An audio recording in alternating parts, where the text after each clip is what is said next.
1914. The History and Legacy of World War I's First Year. Written by Charles River editors. Narrated by Elias Anderson.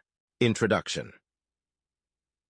By the 20th century, warfare was nothing new to the European powers, especially when it came to fighting each other.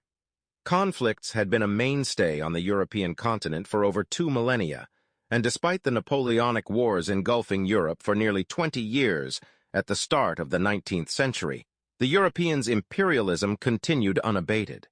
It would take the devastation of World War I to shock Europe and jolt the world's superpowers out of their imperialistic tendencies. After Napoleon and the French were finally defeated in 1815 by a coalition of European nations, Europe went about their most serious attempt to create peace on the continent. Even before the fighting had ended, most major European powers had been meeting in Vienna and established a Congress in 1814. A series of agreements were reached between the coalition and the defeated French to end the fighting. However, the Europeans continued to conduct business as usual, spending much of the 19th century engaged in imperialism across the world. The natural response of the European nations was to establish alliances that would maintain at least a balance of power. In 1873, German Chancellor Otto von Bismarck reached an alliance with Austria-Hungary's despot and the Russian Tsar. The French signed alliances with Britain and Russia, who had left its previous alliance over tension brought about by Austria-Hungary's intervention in the Balkans. By then, Italy had joined the German alliance.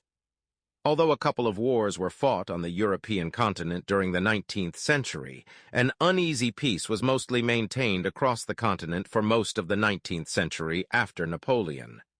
Despite this ostensible peace, the Europeans were steadily conducting arms races against each other, particularly Germany and Britain.